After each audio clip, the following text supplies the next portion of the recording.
gente! Eu aqui de novo para mais um vídeo do canal Azingeli.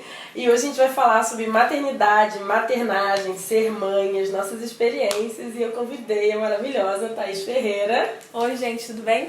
E antes do vídeo, se inscrever no canal, dar like, sininho. Lembrando que na descrição tem todas as referências, porque né, o YouTube é só uma ferramenta. Se você quer se aprofundar, você vai ter que ler. Não tem jeito. Também estamos na campanha dos 2.000 inscritos no canal. E pedindo para, se você viu esse vídeo e gostou, dar o like e ver mais um vídeo para poder ajudar no engajamento desse canal. Então me sigam nas redes sociais, Twitter, Instagram, né? Vai aparecer tudo aqui, o Contato Azingeli, a minha agenda também. Estamos voltando à ativa, o ano já começou.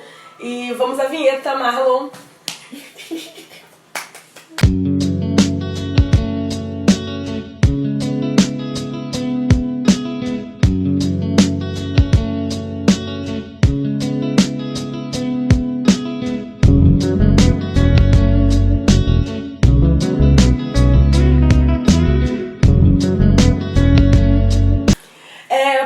Esse papo sobre maternidade, maternagem, eu trouxe aqui a Thaís, maravilhosa. Thaís, por favor, se apresente. Então, gente, eu sou a Thaís Ferreira, eu tenho 31 anos, eu sou mãe há 8 anos. Minha primeira experiência com a maternidade foi com a maternidade mesmo, não maternagem. Foi em 2011, 2012, eu engravidei pela primeira vez, meu filho ele não nasceu, ele morreu, mas ele continua sendo meu filho. Eu descobri que eu tinha um enteado, que é uma criança incrível, chamada Zion, e em 2013 veio o Atos e em 2016 veio o João.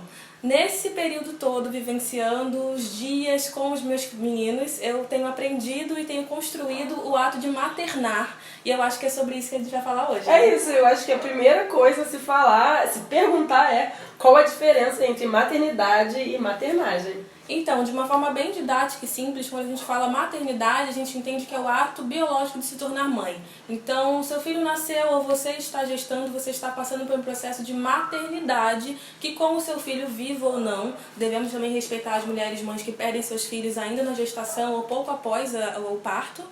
E aí você vai ser mãe. Pronto, o filho nasceu, você é mãe. Aquele coisa, quando nasce um filho, nasce uma mãe. Isso é a maternidade. Agora, a maternagem vem do exercício diário, que é construir esse vínculo com esse outro indivíduo, que é um indivíduo, que é uma pessoa, que não é apenas o seu filho. Então, o ato de maternar, ele tem a ver com o ambiente que a gente vai criar para aquela criança, com as formas que a gente vai encontrar para passar todo o nosso conhecimento também para aquele ser, para que ele possa se desenvolver de forma autônoma. Tem a ver também com a nossa caminhada, e aí a gente tem que falar também um pouco disso, né? Para poder nutrir, para poder prover aquela pessoa que nesse momento é dependente, né? Quando a gente fala de bebê, é muito engraçado, porque o bebê só existe porque existe a mãe ali, ou o pai ali, ou aquela família, aquela configuração de responsável, né? Se não existisse, seria apenas um ser dependente. A gente tem que falar dessa dependência. Então, quando a gente está maternando, a gente está criando o melhor ambiente, a gente espera que seja o melhor. A gente sabe que existem condições adversas que não permitem que muitas mães e pais não possam, deixem de maternar os seus filhos, né, da melhor forma possível, mas em melhores condições. A gente sabe que maternar é um ato saudável, que é um ato muito poderoso, e eu acho que a gente vai poder aprofundar também falando sobre esse poder da maternagem, trazendo uma visão afrocentrada, como a Asa traz também, e também com as nossas vivências afrocentradas de hoje, né, que a gente está vivendo um presente também. O princípio de matrigestão, que a gente defende no ciclo mulherista, que é uma energia nutridora que gesta a potência do outro, né?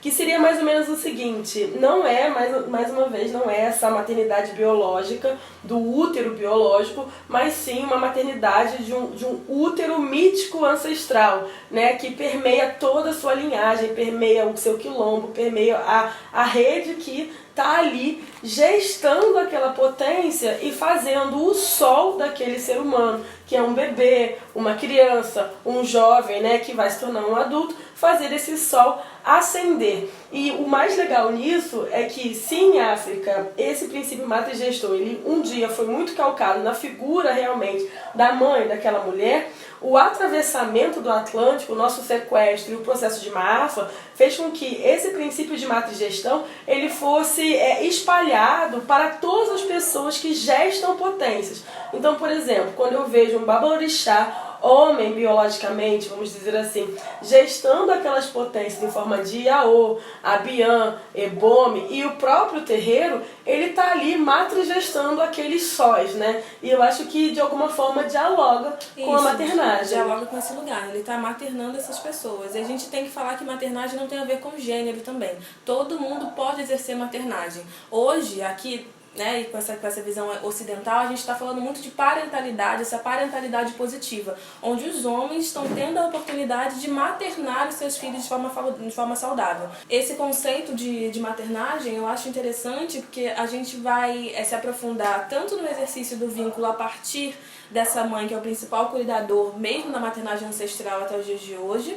A gente vai ter que confrontar o que a gente entende como paternidade, que também é o ato de tornar-se pai, o que a gente entende como paternagem. A gente vai ter que falar também disso, quais são as diferenças para a referência do indivíduo, desse crescimento, desse florescimento humano.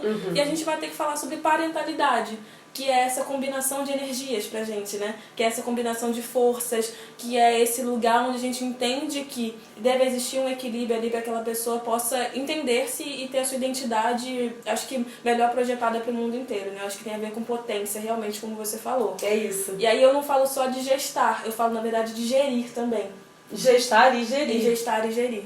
Até porque não é só gestar, né? É depois ajudar esse ser humano, esse mundo, a gerir mesmo a sua forma de ser e estar no mundo. Exatamente. Né? Isso é muito importante. E é bastante complexo. Eu não sei, eu me tornei mãe, eu tinha 17 anos, engravidei com 16 anos, me tornei mãe aos 17 e hoje o meu filho mais velho tem 17 anos, né? E muito interessante que eu tava conversando com ele esses dias, perto do aniversário dele, que eu ficava falando assim, cara, quando ele tiver 17 anos, eu vou ter 34. Nossa. Meu Deus, o que vai ser? E tipo, ele tem 17, ele é um jovem muito tímido, muito calado, muito tranquilo, muito diferente do que eu era, assim. E eu não sei, eu tinha uma expectativa que foi frustrada, mas foi frustrada num sentido muito positivo, porque foi muito melhor. E eu acho que, principalmente, quando em algum momento da minha vida eu me destituí do sentimento de culpa. Porque meu início da maternidade, porque nem era maternagem ainda, eu era muito jovem, a minha família estava passando por processos de violência muito forte, meu pai tinha acabado de ser assassinado num assalto, então foi todo um processo muito doloroso e eu estava ali grávida, tendo que lidar com aquela situação. E eu decidi que eu ia fazer vestibular, né? E foi tão pesado esse início, porque eu não estava entendendo direito, que o Rodrigo nasceu na quinta-feira de cesárea, e isso já é uma outra coisa, porque eu sofri muita violência obstétrica, sem saber que era violência obstétrica. E eu não sabia, porque eu não tinha idade, a minha família estava com muitos problemas muito sérios para poder pensar nisso. E eu só fui perceber que foi violência obstétrica quando eu fiquei grávida da Malia, adulta, né, com 32 anos. E aí eu fui comparar, né, período de compreensão da maternidade tão difícil pra mim. E eu queria, assim, eu tinha uma sensação de que ser mãe ia acabar com a minha vida, sabe? Ser mãe adolescente ia acabar com a minha vida, que isso ia ser uma coisa terrível, que eu botei na cabeça que eu ia fazer vestibular, ia passar na faculdade. E fiz violências comigo. Por exemplo, o Rodrigo nasceu na quinta-feira de cesárea, com todo esse processo, e no domingo eu fui fazer vestibular, cheia de ponto, com um bebê de 3 dias, sabe? Coisa que hoje eu não faria, porque a minha cabeça me mostra outras coisas. Só que essa minha primeira experiência inicial com a maternidade foi algo tão negativo, então tipo assim, a sua vida acabou, você não vai ser ninguém, que acabou que me fez ser uma mãe extremamente paranoica com o processo de maternidade, né? Então, eu me dividi em 50 para dar conta do meu filho e estudar, porque eu fui da graduação ao doutorado numa batida só com ele, né? Eu abri mão de coisas que talvez eu não precisasse abrir, porque era só eu respirar, né? Mas hoje em dia, depois de muita terapia também, eu entendo que muito desses, não acho que sejam erros, eu acho que foram descompassos. Muitos desses descompassos que eu dei nesse primeiro, assim, eu tô falando dos primeiros 2 anos, desses primeiros 2 anos de maternidade do Rodrigo, foi porque eu me culpei. né? E porque o Ocidente faz isso. Tudo é culpa da mãe, a maternidade é vista como algo muito negativo, como o fim da vida. O pai do meu filho nunca abandonou a gente, mas era aquela coisa assim, ele vai embora, sabe? Culpas. Acho que culpas era... E foi aí que eu entrei em contato com o termo de maternidade compulsória. E mais tarde eu entendi, e aí você me disse se você concorda, que maternidade compulsória para mães pretas é um pouco estranho, porque o Ocidente não quer que nossos filhos nasçam. Então não há uma obrigação, né, como é com as mães brancas, de que você tenha que ter filhos e parir, porque na verdade o Ocidente quer que você não tenha filhos, ele vai te esterectomizar, né, vai fazer uma série de violências justamente para ir ao contrário dessa maternidade obrigatória. Eu não sei, o que você pensa disso? Você falou bastante coisa, eu acho importante a gente dividir também em partes esse processo. Eu comecei a acompanhar as gestações alheias ainda muito cedo. O que aconteceu comigo foi que eu decidi, de fato, redescobrir a história de saúde da mulher da minha família. Minha mãe sempre me contava algumas histórias de abortos repetidos de uma irmã, minha madrinha teve o útero retirado sem autorização, a minha prima estava com, não tão nova, mas teve filho com 23 anos de um casamento que ela teve que casar para sair de casa. O meu irmão foi pai na adolescência e meu irmão teve esse papel de maternar muito cedo, porque ele se conectou e teve um vínculo muito forte com a filha dele. E a mãe da minha afilhada, né? A mãe da minha sobrinha e a afilhada, ela estava nesse mesmo processo que você, uma menina de 17 anos, terminando o ensino médio, entendendo que a maternidade ali era o fim. E eu acabei me vendo num papel de cuidadora daquelas pessoas, porque eu já entendi alguns processos por conta de ter revisitado essa história da minha família. Eu falei, como é que eu posso me doar nesse momento para que esses problemas do passado não venham à tona nos dias de hoje, né? Nos dias de hoje, naquela época, eu tinha 17 anos também. E aí eu comecei a me aprofundar nesse tema e fui muito presente no processo de maternar os meus dois sobrinhos. Hoje eles têm 15 e 16 anos. E foi muito intenso acompanhar aquilo ali, porque eu vi justamente do que você está falando acontecendo ali dentro da minha casa. Eu vi todos esses processos, dessa dificuldade de criar vínculo com aquele novo indivíduo por conta de achar que ele está representando naquele momento o fim de todas as suas possibilidades e expectativas. Eu vi muito por outro lado também esse lugar de um pai que não abandona, mas que tem dificuldade de se conectar com a mulher porque ela está imersa. E aí a gente tem que falar de biologia de novo, né? Porque é uma descarga hormonal muito grande. São dores, são violências, são machucados intensos que a gente não sabe como tratar. A gente tem discutido violência obstétrica academicamente há pouco tempo. Uma história recente, a gente tem pesquisas de 30, 50 anos e isso é pouco tempo. A gente tem redescoberta a ginecologia, como o nosso corpo é atravessado pela violência, e isso tudo tem a ver com maternidade. E quando a gente fala de mulheres negras, como você trouxe, a gente vai falar dessa violência biológica, que tem a ver com a violência obstétrica. A gente vai falar dessa violência que também é necropolítica, que é uma política de morte, é um lugar também determinante para que nossos corpos e nossas vidas sejam ceifados ali. E é aquela coisa, a melhor escolha e a melhor conveniência daqueles que nos querem usar como objeto de estudo, mas que não nos querem vivos. É um corpo morto, inanimado, né? Então, é muito maravilhoso, né? Maravilhoso. A gente sempre tem que trazer essas referências. Acho que a gente já incorpora muito isso porque a gente sente e vive todos os dias. Exatamente. E quando você vem falar de maternidade compulsória para mães pretas, eu não posso deixar de falar que também existe, porque é um processo de reprodução do racismo que a gente sofre. A gente tem todos os nossos homens e mulheres atravessados por isso o tempo todo, e a gente tem um processo que muitas vezes a descoberta da sexualidade para meninas negras ela já é violenta. E ela sendo violenta, e na configuração que a gente tem de poder em lugares vulneráveis, em lugares periféricos, ser mãe ainda representa algum status maior do que outros. Então você ainda e são meninas pretas que estão nessa situação.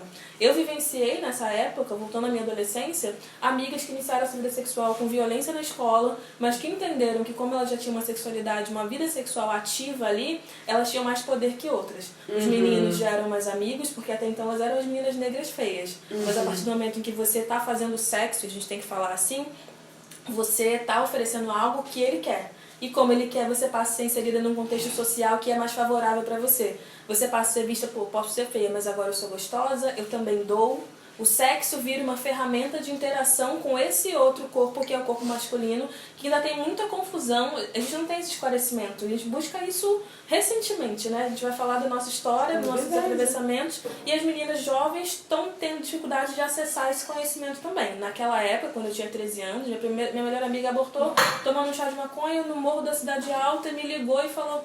Não era a primeira vez. E eram gêmeos, sabe? Então, assim, como esse processo de violência... Ela só foi descobrir que era violência também quando ela teve a filha dela, mais tarde, no processo de maternidade de escolha. E aí, eu entendi ali naquele momento que pode ser compulsório pra gente também. Porque a gente tá... É violento, é compulsório, porque é uma forma de a gente pelo menos... a gente vai falar de solidão. Eu não quero ficar sozinha jovem também, eu não quero ficar sozinha adolescente, a única coisa que eu tenho pra dar é o sexo, e o meu filho faz com que eu seja honrada por aquele homem que me quer. Seja ele branco ou negro, mas no contexto de periferia, no contexto de vulnerabilidade, que é onde a maior parte de nós, pessoas negras, estamos inseridas, esse lugar ainda pode ser compulsório. E mais tarde, eu tenho visto muitas mulheres também mais velhas, assim, nessa faixa dos 20 e pouco, 30 e tantos anos, até 40, que passaram por esse processo de amadurecimento, de mobilidade social pela educação, mas que no campo da afetividade não foram preenchidas. E acreditam que a maternidade vá preencher essa lacuna. Então, mais uma vez, é compulsório, porque não é uma escolha que ela faz com liberdade. Não é uma escolha que ela faz entendendo que aquilo que ela quer é, de fato, se tornar mãe, maternidade, e depois maternar. E aí o que acontece muitas das vezes é que a gente tem uma maternidade mais uma vez atravessada pelo trauma. Porque você não resolveu suas questões, você ainda não encontrou de fato clareza para esse pensamento, você ainda não escureceu também as suas ideias, e você acaba se vendo ali como um ser que é totalmente dependente nos primeiros anos de vida, só que o que você não tem, você ainda não pode dar.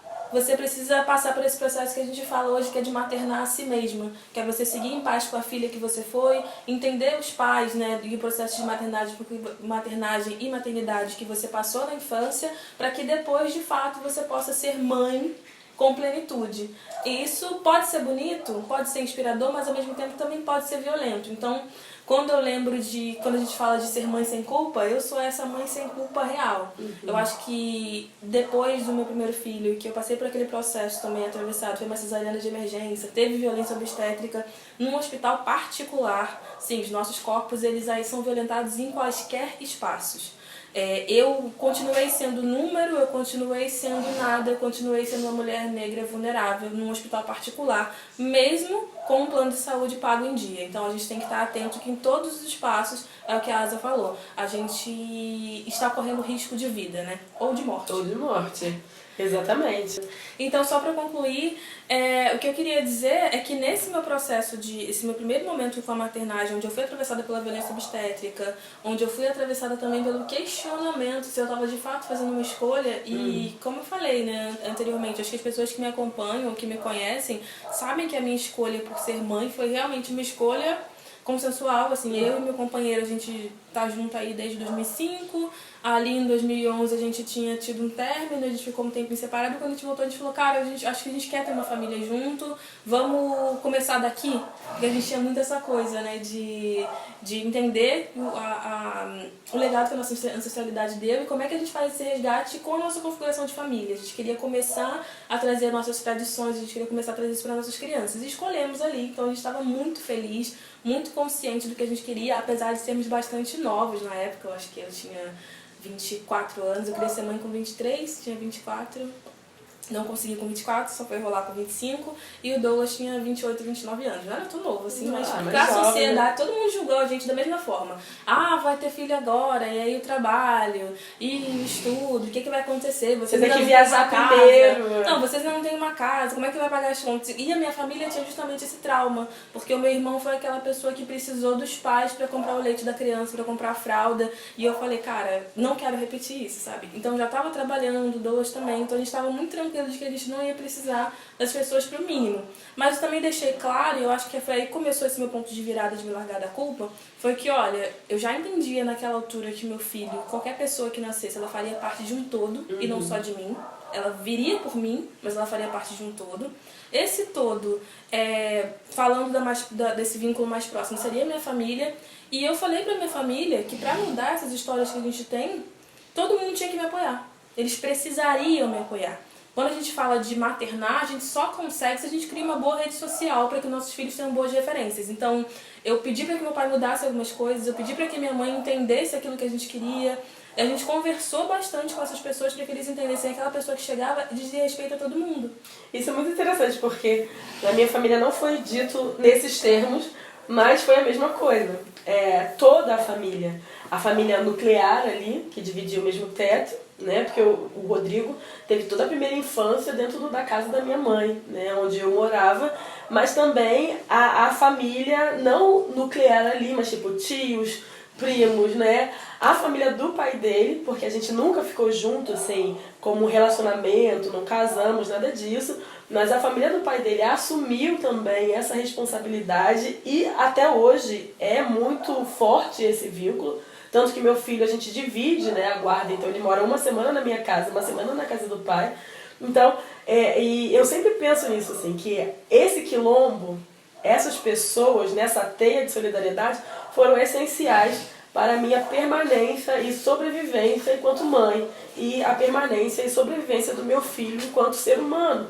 Porque não estou dizendo que seria impossível sem eles, mas com eles as coisas foram mais tranquilas. Eu pude respirar e eu pude entender que realmente existe uma culpa social que ela é desfeita em determinada forma com o apoio dessa rede, né? Então, os meus 12 primeiros anos de maternidade enquanto uma pessoa na academia foi mais tranquilo, entre muitas aspas, porque eu tive ali minha mãe, minhas irmãs, né, a avó paterna do meu filho e o pai do meu filho, assim como a esposa dele. Logo depois ele conheceu uma mulher, a Carla, e casou com ela, e ela também se tornou mãe do meu filho, né? Tem a mesma consideração Sim. por ele. Então é esse quilombo mesmo, né? Isso foi interessante porque foi uma decisão também que eu tomei no coletivo. E eu falo no coletivo que foi família, de fato, né? Eu venho de uma família como a de muitas pessoas, acho que as nossas histórias elas acabam se parecendo, porque a gente chegou aqui do mesmo jeito, né? Então não tem como a gente não ter histórias parecidas. Mas eu venho de uma configuração onde o meu pai, que é o meu genitor, né? Meu pai, que também não é só meu genitor, e meu pai que exerceu a paternagem comigo e a paternidade, né?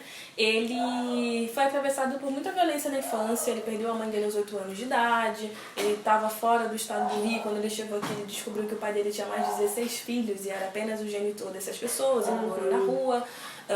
Depois ele foi morar de favor em algumas famílias. E aí quando ele tinha 16 anos, a família que o acolheu, o pai dessa família, chegou pro meu pai e falou: olha, você vai ter que ir embora daqui, da nossa casa, porque senão daqui a pouco você vai comer a minha mulher e a minha filha.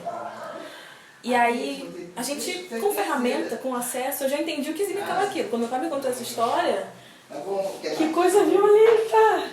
Violência acompanhada de uma pior tipo de hipersexualização que poderiam fazer com uma criança. E eu entendi quando ela me contou essa história, e foi bem difícil, assim, na verdade, porque eu sempre tive uma relação muito difícil com meu pai. Eu não entendia, muitas vezes, assim, muito criança, eu não entendia de onde vinha aquela violência toda, aquele ódio, aquela reprodução do racismo, aquele auto-ódio que ele tinha de falar: olha, em qualquer lugar que vocês chegarem, vocês são pretos e tomam cuidado porque vocês vão ser vistos como as piores pessoas.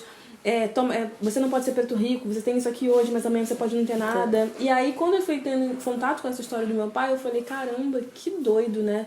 Porque meu pai nunca tinha me falado eu te amo, meu pai nunca tinha me abraçado, sabe? E eu já era uma pessoa velha, eu tinha, sei lá, passado os 16, 17 anos. E aí eu comecei a tratar esse lugar da filha que eu era. Porque eu também tinha muita raiva do meu pai. Eu falava: como é que pode uma pessoa que diz: eu sou um pai presente, eu tô aqui dentro de casa, mas é só ódio, sabe? Uhum. E aquela uma presença que era uma presença pesada, e eu entendia que ele não ia ter condição de tratar. Aí tudo bem, passou, minha afilhada nasceu, meu pai mudou com aquele nascimento daquela neta. É interessante a gente ver, né? Ele continuou sendo uma pessoa menos demonstradora de afeto, mas ele já com aquela neta, com aquela outra vida que ele viu que veio depois dele, ele foi se impactando e foi se sensibilizando mais a essas questões. Isso é interessante, porque o que os filhos não fazem, os netos trazem. Eu conheço várias histórias masculinas mesmo, de pais que ao se tornarem avós, tem uma... Eu não sei, acho que é a materialização da continuidade dele. Sim, eu acho que existe esse entendimento, né? E aí ele mudou significativamente, mas não totalmente. Mas é isso. Também um processo e tudo mais. Aí eu, com a minha mãe, eu sempre tive uma relação muito legal. E isso me ajudou muito pra mãe que eu sou e pra eu entender também, antes de ser mãe, a mãe que eu queria ser. E a minha mãe, ela foi aquela pessoa que vem de uma família também de maioria de mulheres. O meu avô, por parte de mãe, ele quase não falava. A minha avó exercia essa gestão matriarcal, assim, de uma forma muito eficiente na casa dela. E teve outras filhas, 4 filhas mulheres. Com essas 4 mulheres com personalidades totalmente diferentes, com arranjos de vida também criados a partir de si totalmente diferentes. E a minha mãe tinha um outro trauma, que era minha mãe ser a irmã mais feia. A minha mãe se achava o patinho feio da família. E aí eu não entendi porque minha mãe era... Porque eu olhava aquela foto e você falou, cara, que mulher bonita, sabe? Tipo, ela era bonita, assim. E ela acha minha mãe bonita, tem que achar minha mãe. Mas eu abri e falei, mas por que ela tinha esse processo? Aí ela foi conversando, contando comigo como é que eram as coisas. E porque o nariz muito mais largo do que de todo mundo, o cabelo que não crescia tanto, é muito magra e a perna assim, assim, assado. E eu fui falando, caramba, como é que você me criou livre disso tudo? Aí ela falou, primeiro que ela achava que teve uma filha, teve aquela coisa, minha filha veio mais bonita do que eu. Aí eu falei, mas eu tenho isso com a minha filha. Eu acho que a minha filha veio mais bonita do que eu. Minha filha veio mais bonita do que eu. Então aí deu certo a combinação entre o pai. Olha, eu penso a mesma coisa. Minha filha Malia e meu filho Rodrigo vieram muito mais bonitos que a mamãe e que o papai. Então, eu já me livrei disso aí. Meus filhos vieram da forma que eles vieram. Eu não fico falando se um é mais ou menos bonito do que o outro. Mas eles se acham lindos. Claro, tem que se achar. E aí o que aconteceu foi que minha mãe sempre encontrou formas muito intuitivas de falar, olha, você é boa o suficiente ou até mais, você pode ser o que você quiser. Lá em casa a gente não brincava de Branca de Neve, minha mãe brincava comigo de Preta de Carvão e me ensinava que o carvão era um mineral incrível e a gente pesquisava sobre isso. Minha mãe falava comigo sobre... eu queria ser de outra cor. Sempre tem essa fase, né, criança? Eu queria ser azul. Por que você quer ser azul? Porque a terra é azul. Aí a mãe, mas olha pro céu. O céu da noite é preto, é cheio de estrela. Quanto mais preto você for, mais estrela você vai ter. Então eu queria ser mais preta possível para poder ter mais estrelas no meu corpo. Muita inteligência emocional a sua mãe, assim, né? Onde é que vem aquilo tudo, se não da ancestralidade, né? São desse reconhecimento intuitivo da espiritualidade que ela sempre buscou trabalhar. E eu achava super legal e ia pelo mesmo caminho da minha mãe de leitura. Então eu comecei a ler coisas sobre inteligência emocional, não só sobre autoajuda, mas eu acho que a autoajuda a partir de nós, nossa história própria, ela faz sentido sim, não é clichê, a gente precisa se autoconhecer para poder se autorresgatar. E eu tive acesso a tudo isso muito cedo. Minha mãe foi essa verdadeira responsável. Então, esse processo de ser filha dessa mulher me fortaleceu muito para eu entender que se um dia eu fosse mãe, porque não era o meu desejo, eu não queria ser mãe até os meus 17 anos, eu estava muito contente com esse lugar de ser uma pessoa, mulher preta, independente e que poderia ir para qualquer lugar e não ter responsabilidade nenhuma, porque... Naquela época não fazia sentido pra mim que havia as minhas amigas que eu já falei anteriormente passando, né? Que era essa relação esquisita com o homem, que era essa relação esquisita com o próprio corpo. E eu achava que eu até devia isso pra minha mãe, porque minha mãe sempre quis viajar ao mundo, morar sozinha e tal. Então eu tinha aquela coisa do espelho, do reflexo, né? De querer fazer o que ela não fez pra poder honrá-la. E aí eu falei, não, acho que ser mãe não é a minha, mas é um lugar que eu tenho que entender, porque eu sou filha. E eu acho que essa responsabilidade também eu acho interessante. E daí eu vem esse lugar de ser filha, né? De entender o lugar de filha. E eu via que minha mãe tinha... O lugar de filha que ela colocou na cabeça dela era de muita culpa. Ela achava que, como os pais dela se sacrificavam muito, a gente tá num lugar aqui que já foi um barraco. Não existia essa casa. Meu avô construiu com as próprias mãos. E quando eles arrumaram um emprego, a minha irmã arrumou um emprego primeiro, aí começou a ajudar dentro da casa da família. Depois a mãe também começou a ajudar. As trajetórias de famílias pretas que são bem semelhantes. E aí ela se sentia muito culpada, até com a filha que ela foi. Eu falei, mas aí conversando com minha mãe, né, esse gatilho, não é nem um gatilho, né? Foi uma fagulha mesmo de conhecimento que ela despertou dentro de mim e eu consegui resolver o trauma dela. Aí eu falei, caramba, estamos resolvendo juntos, então tá dando certo. Aí quando meu sobrinho nasceu, a minha prima deixava muito ele comigo e eu tive um episódio que foi muito marcante nesse meu lugar de escolher, saber que um dia eu seria mãe. E aí eu não sabia que ia vir junto essa maternidade, essa maternagem, essa coisa. Foi muito um processo assim, sabe, aquele estalo. Eu tava colocando um dia ele pra dormir, escutando um rap que eu gostava muito. E ele adormeceu no meu colo pela primeira vez, ele tinha menos de 3 meses. E aí eu fui invadida, assim, por um sentimento que eu não sabia dar o nome daquilo. Eu sabia que era uma coisa que tava me preenchendo de forma incrível, assim. E eu falei, caraca, que parada louca, sabe? Será que um dia eu vou ter isso de alguém que vem de mim?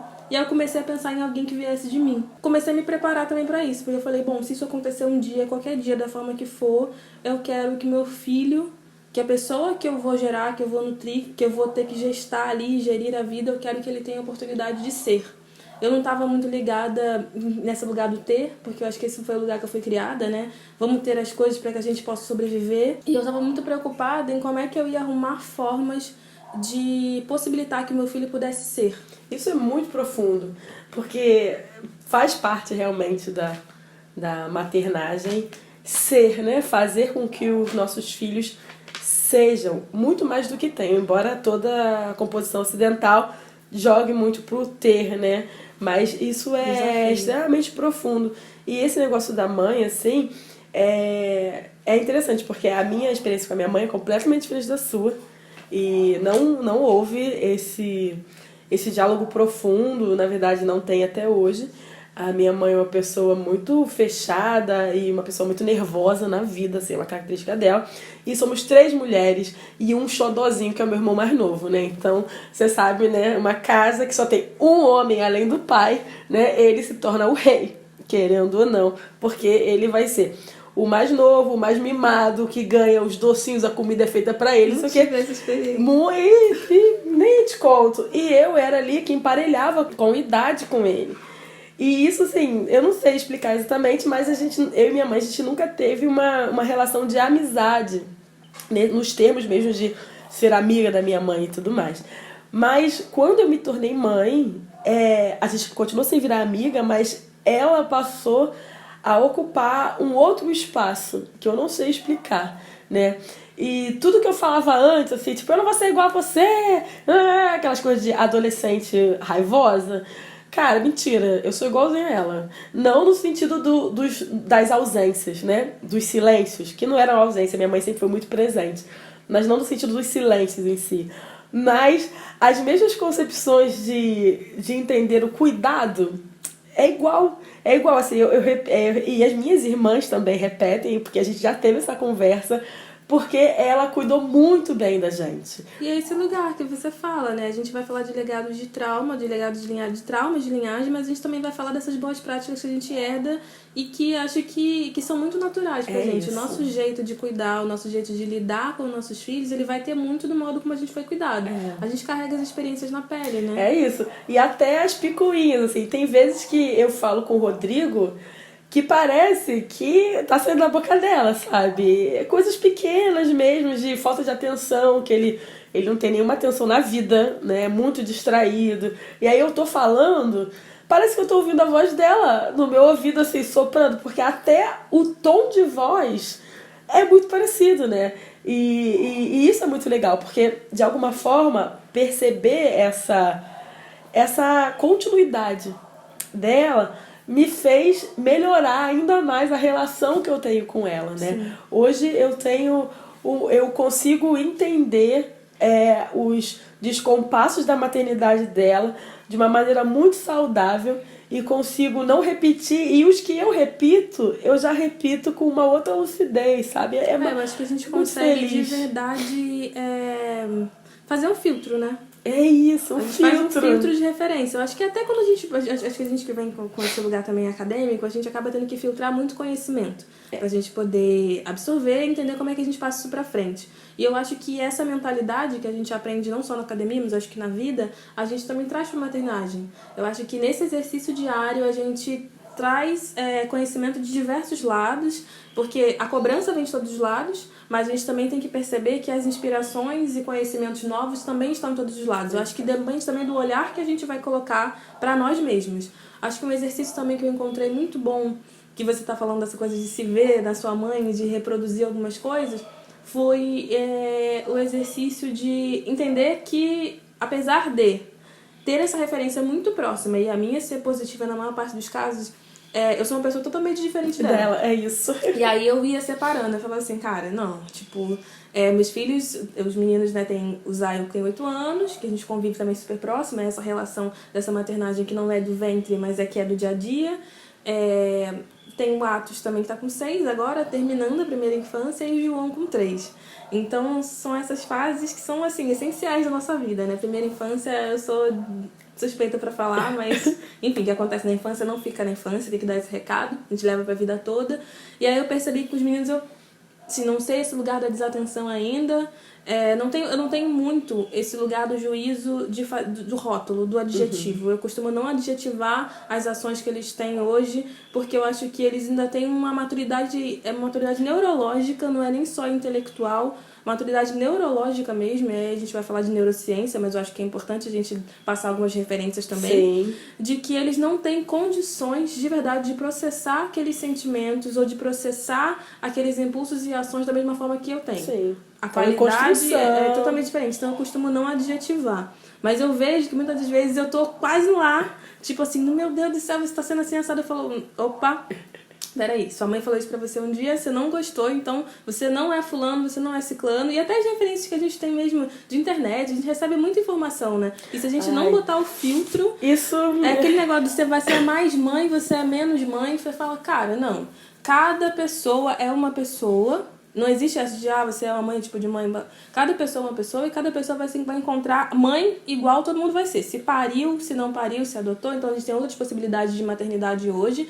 Mas mãe igual todo mundo vai ser. Maternidade é maternidade. Agora, o seu modo de maternar, você pode mudá-lo todo dia, né? E eu acho que se você não ficar aberta, tem que estar muito antena ligada, o coração muito aberto, a cabeça também aberta para o novo, para não entender que às vezes eu também vejo isso muito acontecendo nesse processo, principalmente nessas discussões sobre maternagem, como se os conceitos fossem leis.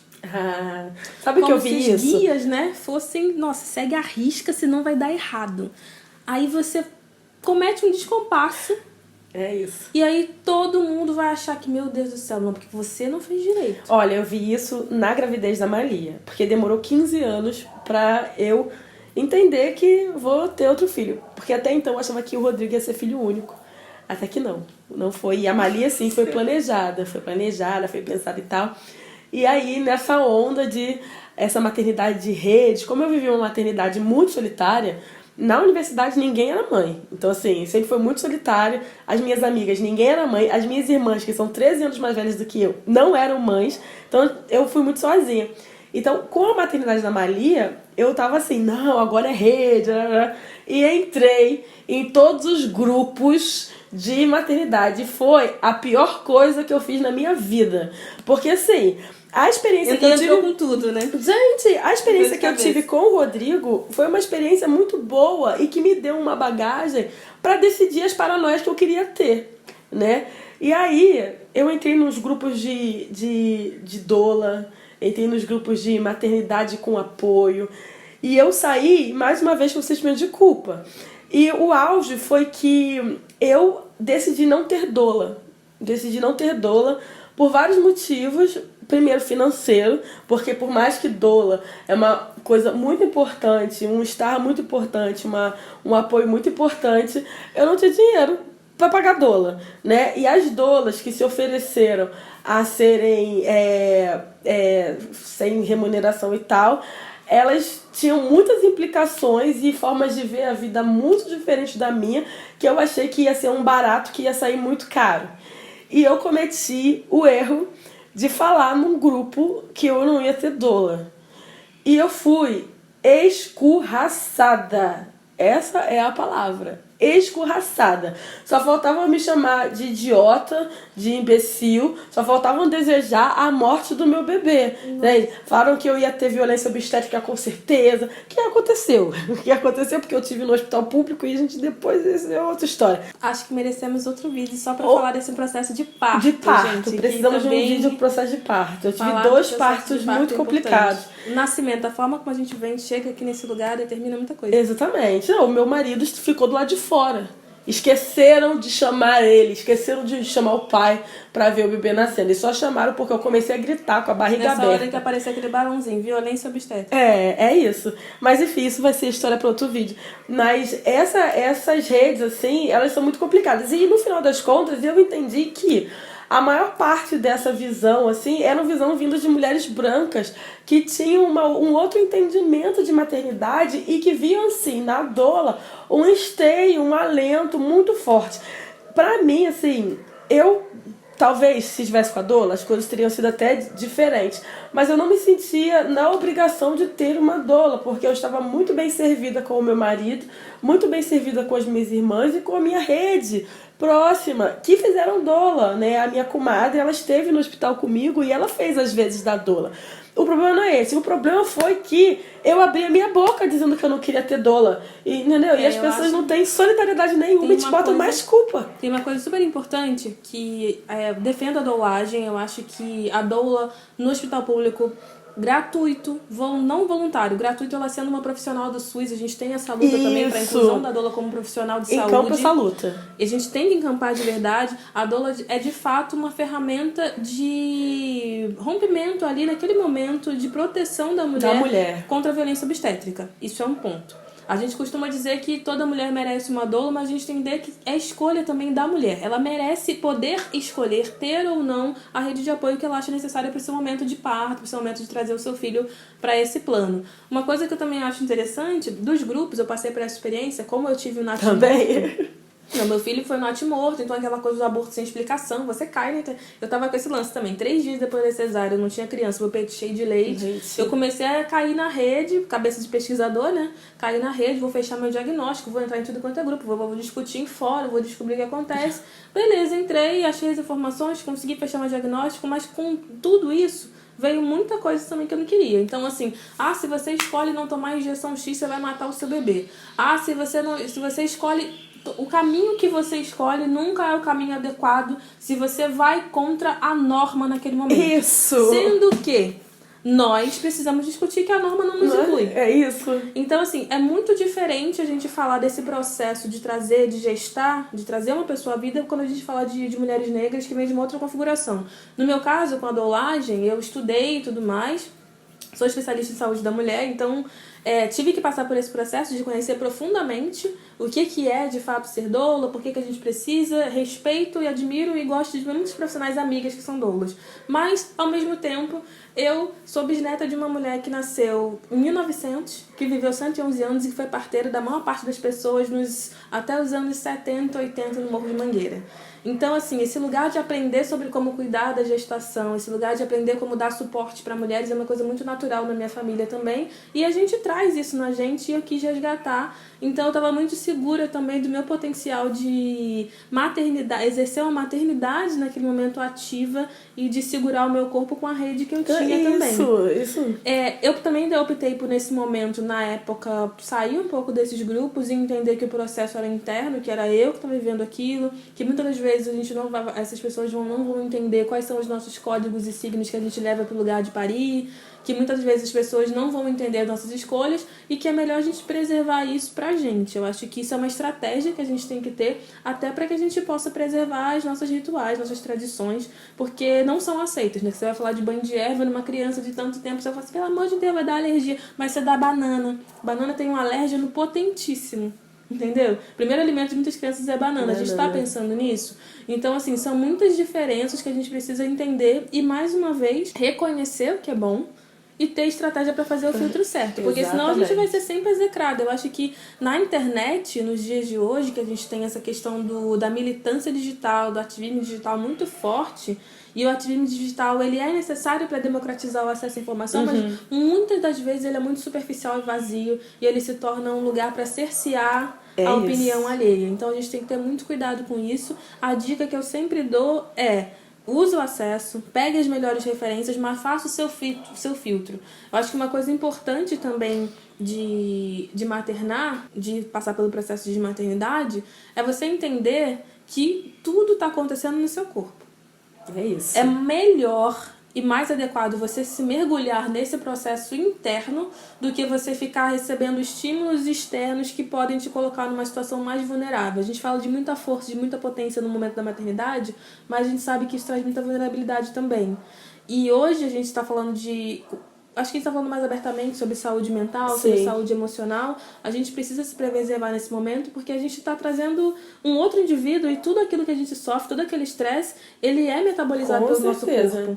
Não, e você está construindo um rim, um cérebro, um pulmão, um pâncreas, né? E isso tem uma carga hormonal e de energia mesmo. Minha filha, veio cortisol na veia, cortisol é o hormônio do estresse que vai atrapalhar o melhor desenvolvimento do seu filho. Então, se for necessário para uma mulher que esteja passando por processo de maternidade se blindar de alguns conteúdos, escolha se blindar. Isso é um direito de cada uma. Com certeza. Sabe? Eu acho que não é falar assim, não, porque eu vou ter filho, eu vou ter que beber de todas as fontes. As opiniões são muitas, são diversas, as vivências também. Eu acho que a gente também tem que entender esse lugar, né, das diferenças de cada vivência. Claro. Parece que muito nesse ambiente que a gente está discutindo, que é forma de bolo.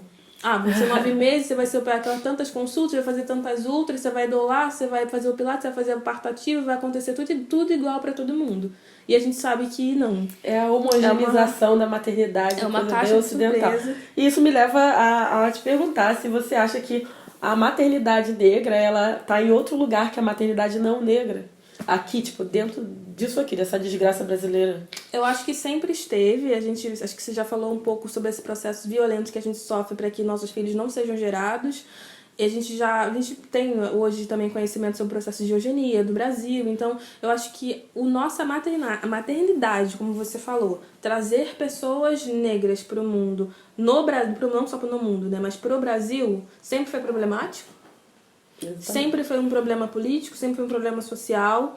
Os nossos filhos, até tem um poema meu que eu falo que disseram que todo o mal do mundo era a nossa cria. Então, quando a gente entende, pelo menos quando eu costumo analisar que esse mal do mundo é esse mal do ser negro, né, que é essa pessoa que traz para essa humanidade, que nem é a pessoa, essa coisa, né, que é coisificada e que traz para essa humanidade branca todo esse tipo de ameaça, toda essa sorte de desgraça, a gente tá falando de início da vida também. É isso. A gente tá falando de maternidade. Então, não à toa, a gente vai ter os piores índices. Quando a gente vai falar de maternidade, a gente vai ver mulheres negras no número 1 do ranking, dos piores índices. Então, é problemático. E quando a gente vai falar de maternar, a gente vai encontrar também os mesmos reflexos desses problemas.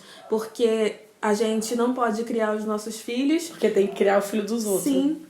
A gente não pode criar, não é nem só por poder criar o filho dos outros no trabalho, né? Não, a gente tem que atravessar e fazer a tripla jornada, mas assim, só da gente ter um filho, uma criança negra, inserida nesse contexto de uma sociedade que é extremamente racista e que nos mata de diversas formas, a gente não pode criar nosso filho para ser e viver como eu tenho esse desejo. Não, é mais difícil acender o sol dele, né? Aí eu tenho que ficar querendo criar o garoto para sobreviver. Porque os espaços vão ser hostis, os contatos e afetos também podem ser diminuídos apenas pela cor da pele dele, o conhecimento que ele recebe pode também ser diferente por conta da pele dele, da cor da pele dele. Eu costumo dizer que meus meninos carregam desde cedo o alvo nas costas. É isso me leva a outra pergunta que, na verdade, não é bem uma pergunta, porque eu sinto a mesma coisa, que é como é ser mãe de um jovem negro, sabendo que a cada 23 minutos cai o jovem negro, né? E pra mim, assim, meu filho tá com 17 anos, é porque ele é muito tranquilo, assim, não sai de casa, super tímido, mas agora, né? Daqui a um ano eu já não sei se ele vai ser assim, eu não vou segurá-lo, né? Sim. Então, o que eu costumo dizer é que numa situação de emergência política como a gente vive, ser mãe de um jovem negro é muito nesse lugar assim, como é que a gente consegue dormir? Porque eu com meus filhos nessa faixa etária, que são muito menores, eles já passam por processos de racismo que são muito violentos e que eles, mais uma vez... Olha que violência que o racismo faz com a gente, né? Ele traz para uma criança sem nenhuma materialidade neurológica a incumbência de ter que entender por que ela está sendo tratada de forma diferente do que as outras. E aí isso cria, nesse lugar da gente falar de legado de linhagem, a nossa linhagem é atravessada não só por aquilo que a gente faz com nossos filhos, mas por aquilo que todos os outros vão fazer conosco e com eles também. Tem um episódio dos meninos que não foi assim, nossa, mas não foi violência. Tá, não foi violência. Imagina um homem negro, meu companheiro, de pele retinta, mais os filhos dele num ônibus e uma senhora idosa com seu neto. Ela chega e tem olha só, gente, é muita coragem. Audácia. Né? É uma audácia de falar, branco. olha, desses meninos assim, desses pretinhos assim, você não precisa ter medo, porque eles não têm a canela russa. Caraca. Aí eu perguntei pro Douglas, eu falei, cara... Aí ele falou, Thaís, assim, eu não sei mensurar o nível de dor que eu senti, o nível de raiva que eu senti, mas eu tive que responder prontamente pro Zion quando ele me perguntou, pai, o que é ter a canela russa? E o Zion não tinha os 8 anos que ele tem agora, ele tinha 5. E o Atos tinha 3. E olha, isso assim, porque eu me lembro, eu tenho um irmão mais novo, eu me lembro que assim, era inadmissível pra minha mãe que o meu irmão saísse de casa com a canela russa, que ela chamava de canela de pedreiro. Olha outra coisa bastante racista aí, né? E era assim, inadmissível, não tinha a possibilidade do meu irmão sair de casa de chinelo, de tênis, do que fosse, com a perna embranquecida por causa da poeira, né, da própria descamação da pele, assim. E o meu marido é a mesma coisa. Ele até hoje, com 30 anos, ele ainda tem muita preocupação em não ter as canelas deles russas. Usou as pastas hidratantes assim de uma forma violenta. Isso! Absorveu, o negócio fica reluzente. E aí uma coisa doida, né? Porque como eu cresci, a gente cresce nessa configuração e isso é horrível pra gente, eu comecei a questionar isso de uma forma muito... Não é o tipo de deboche que está sendo usado hoje em dia para a ridicularização dos estereótipos que são criados e associados às pessoas negras e que a gente tem que ter muito cuidado para não reproduzir isso entre nós. Eu acho que fica a dica. Mas de alguma forma irônica mostrar para as pessoas que essas coisas não existiam. Então, eu sou o tipo de mulher que raramente usa hidratante. Também. Eu não depilo debaixo do braço e desde meus 13, 14 anos, quando minha mãe falou assim, se você não depilar, você vai ter CC. Aí eu... Tá, CC... Sabe o que é CC, né? Caatinga de crioulo. CC. Eu não falo Jura CC. que isso Não sabia. Caatinga de crioulo. Aí eu Nunca falei, mais na minha vida olha, eu vou querida, dizer CC de novo. Eu falei, não vou ter CC não. Porque, tipo, o odor que sai dos nossos pelos é natural.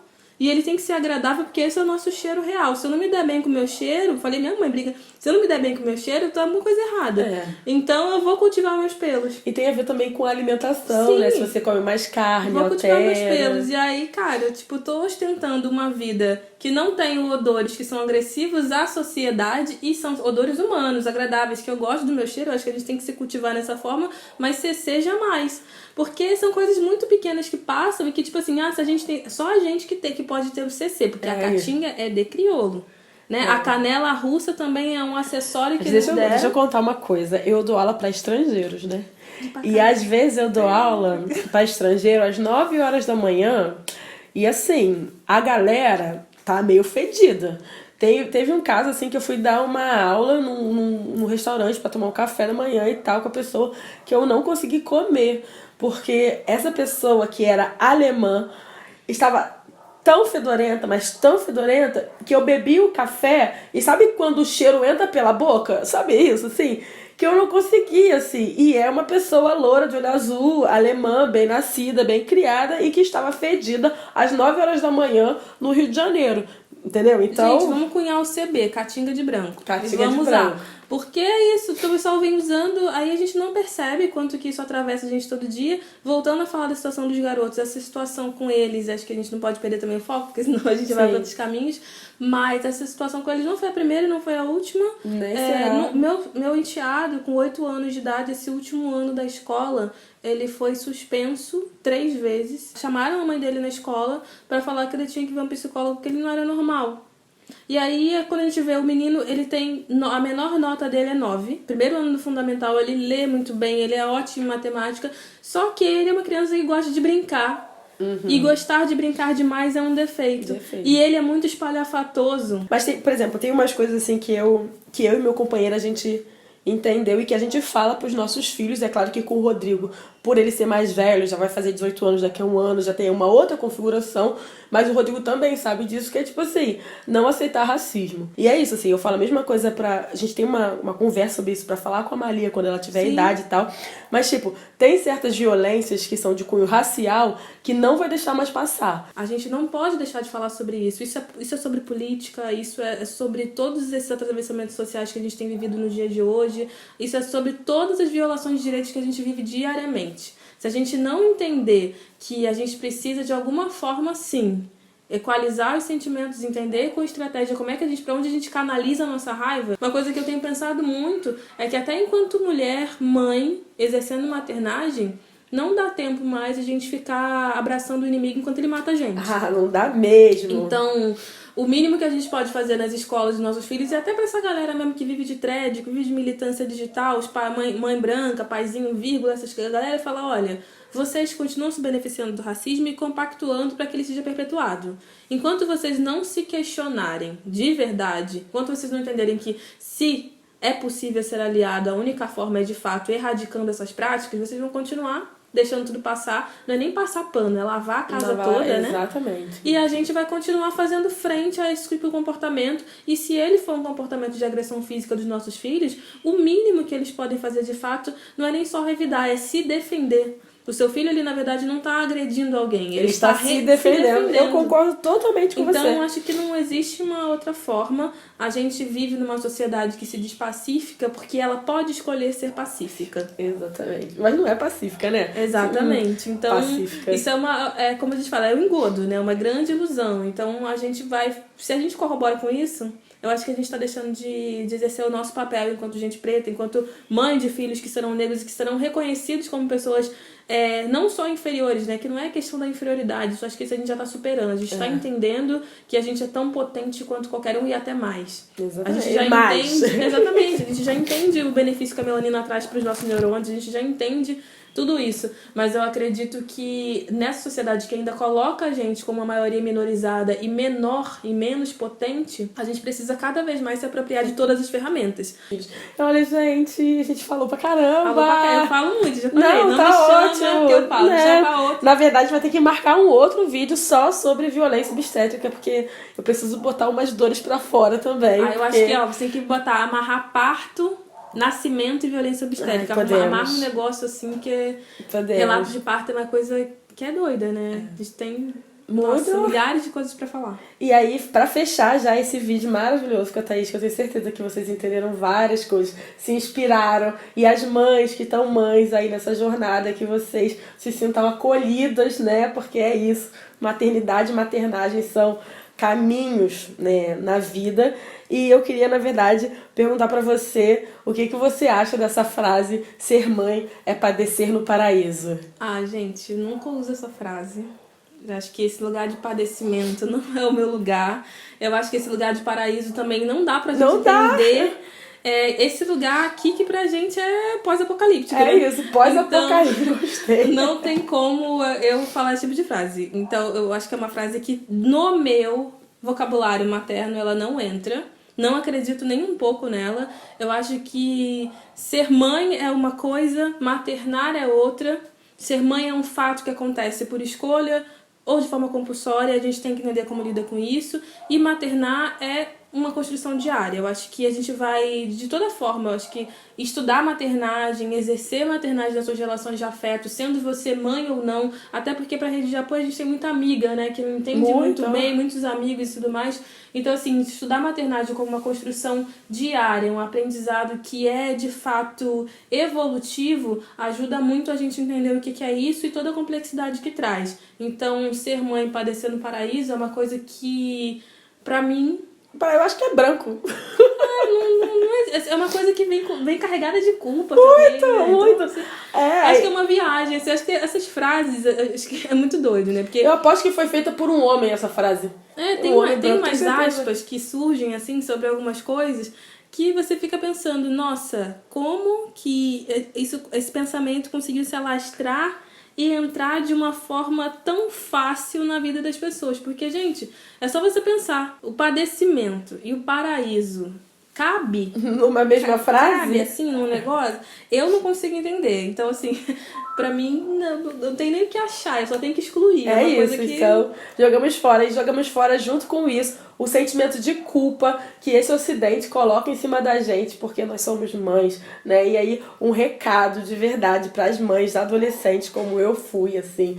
É difícil, é muito difícil, mas não desistam e não achem que a sua vida acabou por causa do seu filho. Na verdade, a sua vida, ela aflorou por causa do seu filho. E acho que uma coisa importante também de falar é que os nossos filhos são nossas oportunidades de continuidade. Poxa, né? é muito lindo. Então, assim, quando eu também acolhia meninas jovens, muito jovens, eles estavam se tornando mães, o que eu, geralmente, a primeira linha, assim, sou mãe, minha vida acabou. Eu falei, não, você é mãe e a sua vida continua, e é por conta dessa vida que ela vai continuar por muito tempo. Exatamente. Sim, a gente vem de longe e a gente vai muito mais longe. Então é como essas nossas vidas, é a nossa forma de ficar aqui, né? O contínuo. É isso. E se eu pudesse falar para cada mãe adolescente que hoje está grávida ou que acabou de parir, que acha que o mundo caiu, assim, é dizer que eu me solidarizo muito, muito, muito com isso. Porque eu também achei que o meu mundo tinha caído. E que, na verdade, o meu mundo, ele se abriu depois dessa maternidade.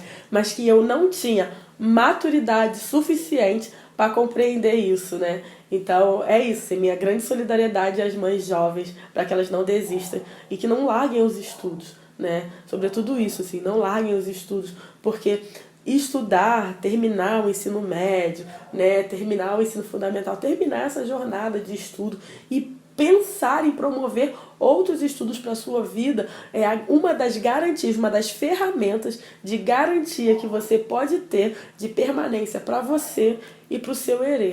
Então, acho que eu me solidarizo, eu fico toda emocionada, porque parece que é comigo, assim, entendeu? Porque um dia foi comigo. Como eu acompanhei tão de perto, eu não fui mãe da adolescência e eu tive que fazer aquela escolha ali. Realmente, a gente eu não quero ser mãe adolescente, porque eu vi o quanto que era difícil, eu emocionava junto, eu vivi junto, né? Sim. Então eu tava maternando ali também naquele período, eu tava mais nova até do que eles que tinham tido filho, e foi até mais difícil pra mim, porque foi tão doida, também é papo em outro lugar. Porque eu falei, caramba, agora, tipo, eu era também a filha, meu irmão, eu era filha, tipo, tá nessa fase, vestibular, de estudar, minha mãe não vai poder mais me ajudar em nada, porque virou avó.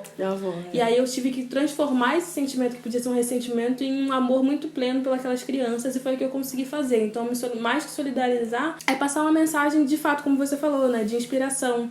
E entender que o filho que vem é uma outra pessoa, você continua sendo você. O seu filho é uma outra pessoa, se conecte da melhor forma com essa pessoa, porque essa pessoa vai ser também um companheiro da tua vida e é uma pessoa que vai poder te ajudar nessa caminhada de evolução. A gente consegue aprender muito com as crianças desde quando elas nascem. Eu acho que quanto mais eles vão crescendo, eles vão se tornando tão ou mais incríveis que a gente. A ideia é que eles se tornem até mais, para que a gente possa continuar indo cada vez mais longe e a gente entender que eles são oportunidade também de evoluir, eles são oportunidade de aprender todo dia. Eu acho que é uma coisa que torna esse momento de maternar lindo. Assim, eu não tenho um dia nesses anos que eu tô sendo mãe, eu acho que você também deve ter isso, que eu não tenho aprendido algo com aquelas pessoas que eu trouxe pro mundo. Então, isso me deixa muito assim... acho que grata, de verdade, né? A ancestralidade por tudo, pra gente ter continuado aqui. E também, acho que um recado pras mães que estão em descompasso com os seus filhos, assim, que a gente sabe também. É muito difícil, né?